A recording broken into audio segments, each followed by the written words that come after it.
Imagine your life without sound. Not being able to hear and understand the TV or the telephone or music.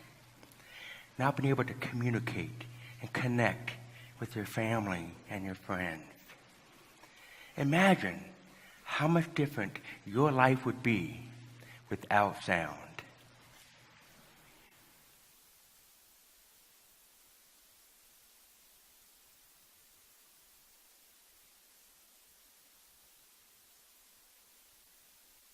For you, it might take some imagination, but for me, I've lived it. I was born with a severe to profound hearing loss, which means when I take these hearing aids out, I can't hear anything. And then, after 2 years, they diagnosed me, at which time they put on these bulky hardware devices. And for the first time, I heard my mom's voice. I heard my dog bark. And my all-time favorite, I could hear the toilet flush. And now that I can hear, that doesn't mean that my life got any easier. You see, not having hearing aids for the first 2 years of my life, it put me way behind my peers. So my parents put me on this intense schedule where I had to have 12 years of speech therapy, reading sessions, and many hours of music lessons. I remember looking outside and watching my siblings play while I had extra lessons with my mom. I simply had to work harder than most kids. And then every night, my parents would read me a bedtime story. And the one that I always remember was The Little Engine That Could. You see, my amazing parents, they wanted me to learn that if I go the extra mile, never give up, and of course that famous line, I think I can, I would be able to reach the top of my mountain.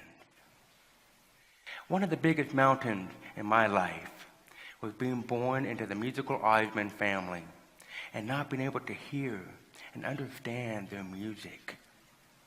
I remember one time watching my family perform to a sold-out crowd at the New York Madison Square Garden with screaming fans and flashing lights and songs blasting over the sound system.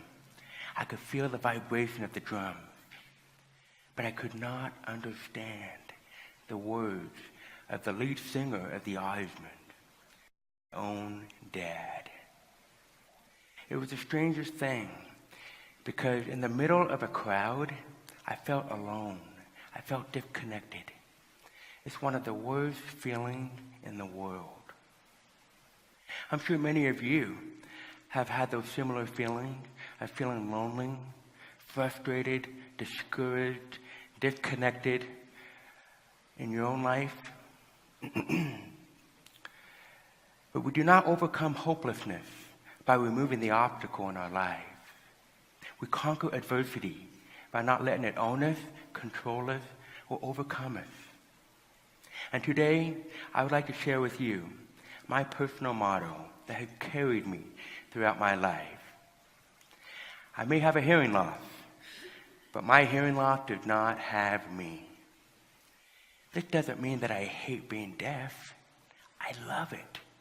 It's made me who I am today, and I am so proud of it.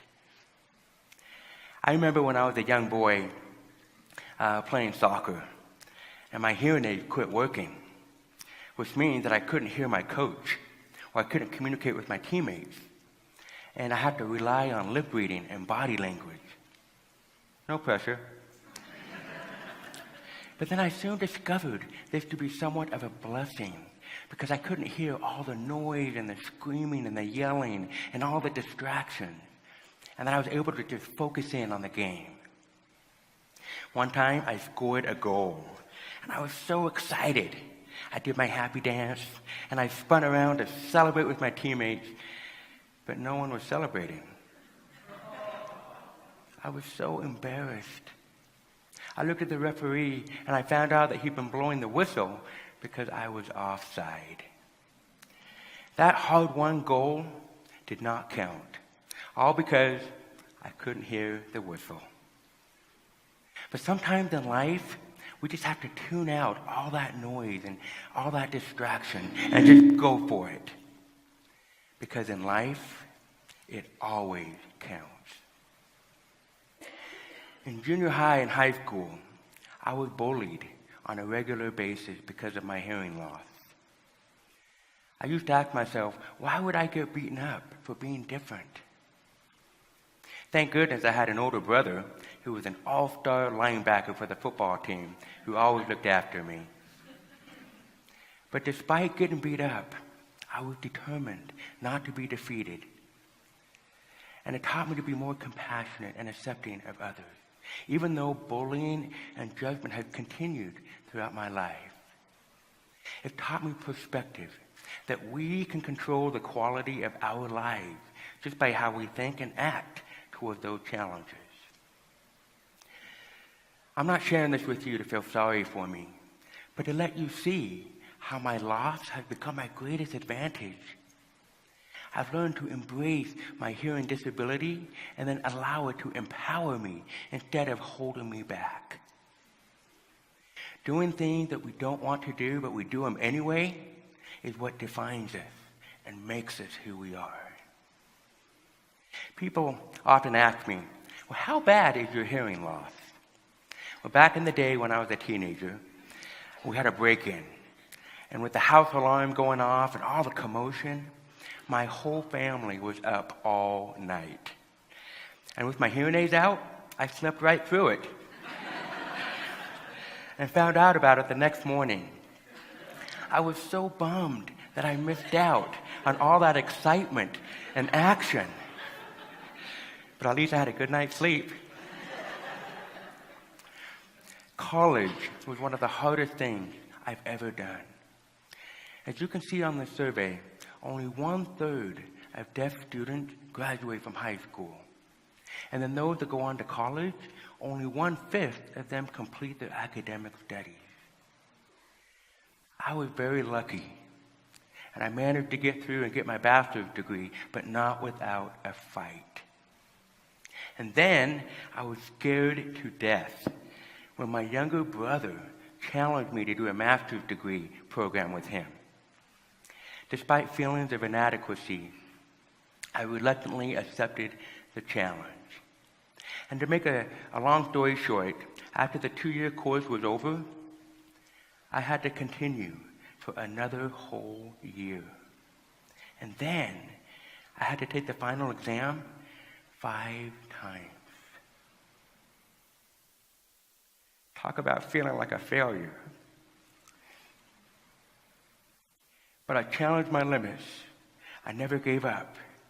And I eventually passed. And one of the proudest moments of my life was when my younger brother waited a whole year for me so that we could walk across that stage together at our graduation.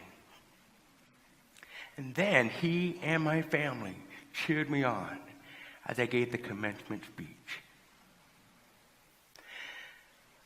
The goals that we work hardest for in life are the ones that we appreciate the most. I remember socially feeling insecure because of my deaf accent and wishing that I could sound normal like everyone else. But then it dawned on me, why do I want to sound like everyone else? And why do I want to even sound like Donnie or Marie? I want to sound like me. My deaf accent and my unique voice, that's who I am.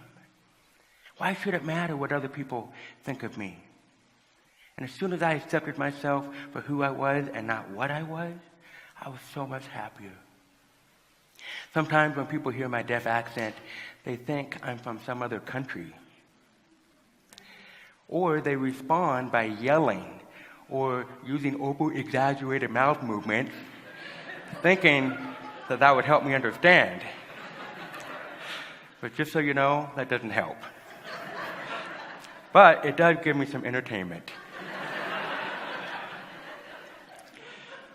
Today, I still rely on closed captions when I watch movies.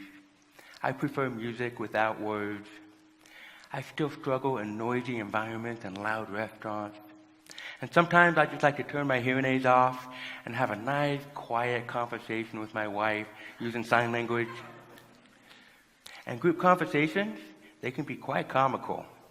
Like when someone makes a funny comment, and I have absolutely no idea what they just said, but I still smile and laugh. I'll admit, I have the disability advantage. You see, I can hear whenever I want to. I can also turn them off whenever I want to. Like when I'm on a noisy airplane and I just want my peace and quiet.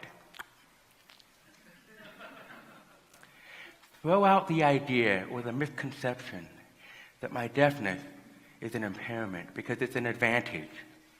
It's not a curse, but a blessing. It's not a penalty, but an opportunity. This mentality has helped me to defy the odds of doing things I was told I could never do. I now play the violin, the viola, the piano, and the drums. I was the spokesperson for the Starkey Hearing Foundation and participated in many of the hearing missions worldwide. I wrote a book, and then I started my own charity in honor of my sweet grandmother to help more deaf children with the gift of hearing. And once, I was voted the shyest kid in high school. But now, I love conquering my fears and being able to give back as a motivational speaker, even with a deaf accent. I was told that I could never play a musical instrument because my ears were broken.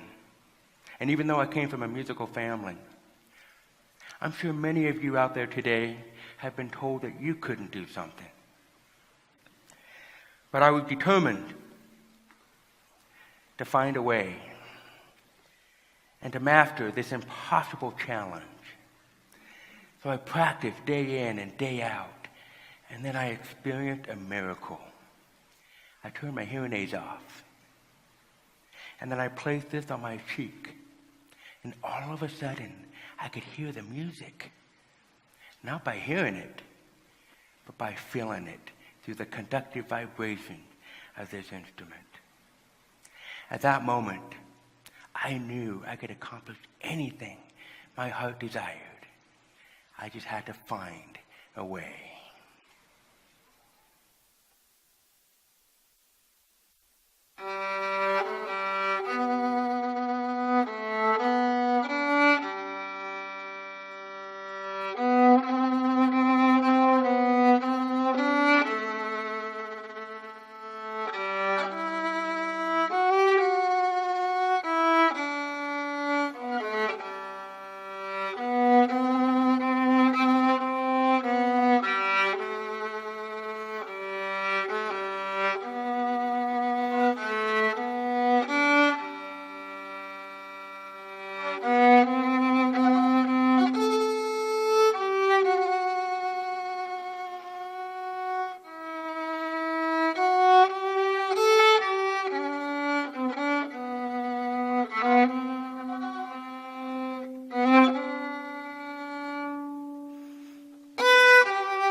All of our dreams, all of your dreams are just a heartbeat away.